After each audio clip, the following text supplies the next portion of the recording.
Kainan 15ean, ja lanak hasiko dira, oin arte katak eta egiten dabiz, ointzu egon ginen katan hasiera horretan lehendakariagaz, da kainan 15ean ja lanak hasiko dira. Prozesua 2013ko otsailean berean hasi zen, ni etorri nintzanean, Arasurrek ez eukalako konexiorik Bilboko portuagaz, da orduen trena pasatzen zandandik, gelditu esan egiten, da orduen derigorrezkoa da, dagozan 1.200.000 metro karraturako konexio zuzen bat eukitea portuagaz, bai importazio zein esportazioetarako. Eta gero Bilboko portutik, Bilboko portua beste 900 portuagaz konektauta dago, da orduen horrek Arasurreri aukera handiak emango dautzoz, estrategia arloan, kokatu nahi daben enpresak ate hau irekita eukiko dabelako. Guk behin trenan terminal hori amaitzen dugunean, egunero ikusiko da, egunero posible bada, lehenengo etapan gutxiendik astero tren bi egongo dirala, eta bai trenez zein kaminoz aukera eukiko duela, kaminoz gaur ere badauko, baina trenez aukera eukiko duela Bilboko portura lehen esan duten da, bai importazio eta esportazioko produktuak eroan da ekarri egin alizateko, ez? Egia da Arasurreko zeleia emekoa baino merkeagoa dela, hemen ura bete behar dalako zeleia sortzeko, da 21 metro bete behar dira zelei bat sortzeko. Eta Arasurren hori ez da gertatzen. Orduen Arasurren jarri aldiran enpresak, ez dira portuan egon behar diren enpresak, izan aldira enpresak, itxasoagaz konexioa behar da benak, baina ez konexio oso sakona eta gogorra, beste batzuk gertatzen da bezala portuan, ez? Orduan Arasurrek aukera hori emango dau prezioa kontutan harturik, Bilboko portuagaz konexio hori eukinda munduan zehar, kompetitiboagoa izateko han kokatu aldiran enpresak. Bai izan behar dira enpresak batez be arlo batean, ez danean, 1.200.000 metro karratu dagoz. Baina terminalari hurbilego dagozan zeleietan izan behar dira enpresa batez be, portuagaz konexioa behar daben enpresak. Bai izan aldira, bai granel solidotakoak, edo baita automozio munduko enpresak, esportaziora da importaziora da iketan direnak. Korredore bidagoz, bat Mediterraneoko korredora dago da beste Atlantikokoa. Atlantikoko korredore horretan portu bi bakarrik dagoz, da bata Bilbao da beste Algeciras. Orduen, Arasur sare horretan sartuta dago. Zer esan gure deu, guk portulezi horre egiten dugunean inbertsioa, batez be gure portuan pentsatzen dagoz. Baina hor sortu da plataforma bat peninsula guztirako. Gure erretu aurrengoko urteetan da gure influentzi zona handitzea, eta handitze horretan tren sare hori Bilbo, Algeciras batzeako estrategikoa da. Orduen Arasurrek aukera guztiak izango dauz.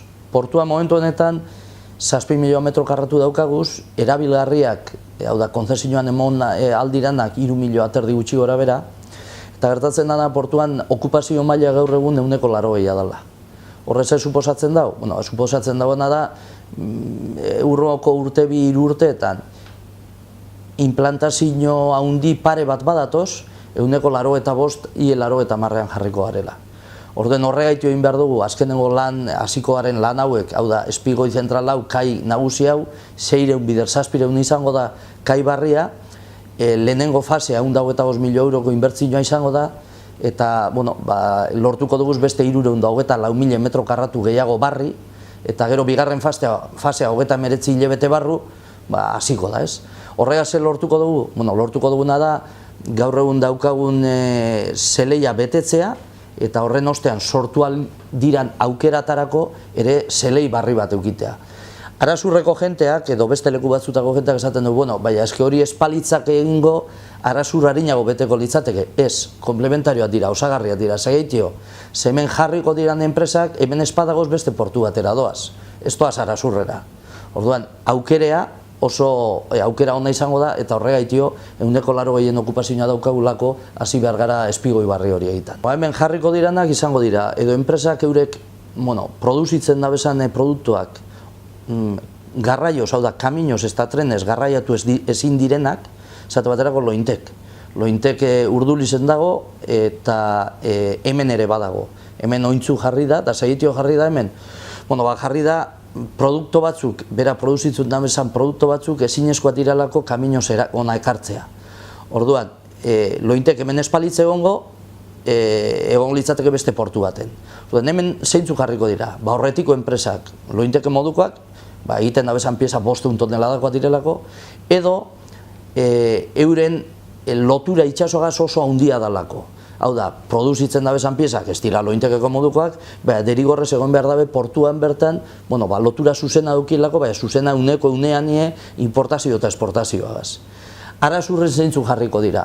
Lotura behar dabenak itxasoagaz, ez hain lotura sakona. Hau da, produzitzen dabezan piezak ez dira hain handiak, edo beste alde batetik, naiz eta txikiek izan, portuan ezin dira egon, eurek murriztu nahi dabelako euren koste logistikoa, importazioa eta esportazioan, ez da euneko euren negozioa itxasoari lotuta dagoena.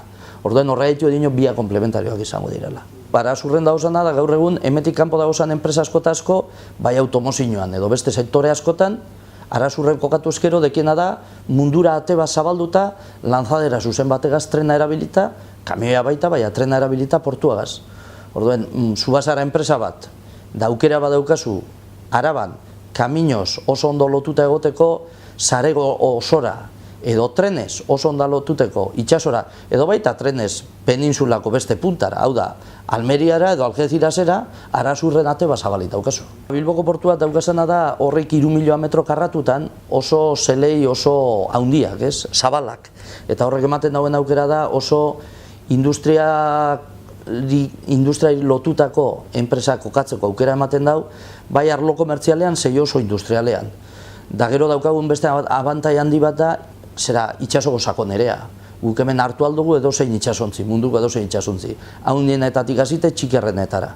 Horrez zer esan gure dugu, intermodalitate hau da, trena, kamioia, da beste sare batzuk erabilita oso ondo konektauta gauzala peninsulara da Europara, ez da beste alde batetik zeleie badaukagu da sakonezko gure uren sakonerea ona bada, hemen kokatu aldiren enpresak era guztietakoa direla. Argindarra munduko enpresak, granel solidotako enpresak, granel likidotakoak edo zeineratako enpresak, itxasoa behar da bezan enpresa guztiek horra bantail bat daukie Bilboko portuan. Kontutan hartu behar da, kasu honetan, Bilboko portua Kantauri itxasoan haundiena dela, distantzia askoz. Gu gutxi gora bera mugitzen dugu edo kudeatzen dugu 35-36 milioa tona urtean, da gure ostean datorrena Koruña da Koruñak 15 kudeatzen dauz. Da gure inguruen hurbilen dauzanak, Santander da Pasaia dire, da 3 tonela da kudeatzen dauz bakoitzak. Portuen arteko borroka beti izaten da gaur egun tonak, da tona gora, da tona pera. Nik beti esaten dut, tona batzuen eta besten artean desberdintasuna dagoela, da adibide bat ipiniko dut. Algeciraseko portua da estatuko porturik handiena, 1 milioa tona egiten dauz. Transitoko portu bat da, hau da, Txinatik etortzen diran trafikoak, Suezeko kanaletik sartzen dira, Mediterraneo itxasotik joaten dira, Algecirasen kokatzen dira da horre egiten dira nada sakabanatu. Algeciraseko portuan 185 transitoa da. Gure portua alderantziz 185 importazio-esportazio dutza da. Horrez ere esan gure dugu. Bilboko portua desagertuko balitz, gure ingurureko sortuko litzateken kaltea, askoz be haundiagoa izango litzatekela era estrategiko batean Algeciras desagertuko balitz baino. Zeitio, gu oso loturik gauzalako gure inguruko industriara, eta gertatuko litzatekena industria asko eta asko, itxi egin beharko litzateke zela, edo beste leku batera joan. Horregaitio, gure portua dinoten lez oso estrategikoa da, eta Euskadirentzako oso garrantzitsua da. Portu guztiak dira garrantzitsua, baina berriro dinot. Tonak eta tonat dauz, dana ez da tonea. 2008-tik 2012-ra gure trafikoak 126 bat jauzi ziren. Eta 2013-tik 2016-ra 112 bat hasi duguz. Batez behar arrazoiak izan dira, granel solidoak trafiko gehienak gorantza joan direla apurka-apurka, batzuk beste batzuk baino gehiago, baina kontutan hartu behar dena da jauzi ginean, batez be jauzi ginela granel likidoetan eta granel solidoetan. Eta errekuperatzen gabiltzana, batez be granel solidoak eta likidoak dira. Merkantzi orokorra ere apurka-apurka gorantza doa, eta kontenedoran hasiera astiro-astiro gorantza doa. Orduan, aurten ere itxaroten dugu beste 3 bat gutxi gora bera hastea, da horre suposatuko leuke bai 15 baten egongo ginatekela. Dana dala momenturik onenean Bilboko portuan gutxi gora bera 40 milioa tona kudeatu ziren, eta momentu honetan jai 35 milioa tonan gagoz, da 29an egon ginen 3 urte. Zer esan gure dugu? Lehengora lotuta, Bilboko portua importazio eta esportazio utza bada, ez Euskadikoa bakarrik, Murziatik ere trafikoak etortzen dira, gure influentzi zonea peninsula osoan dago, horrek esan gure duena da, astiro, baina krisialdi honetatik, irtetzen goazala. Ez dano guri zingo geunke moduen, baina astiro gorantza doala.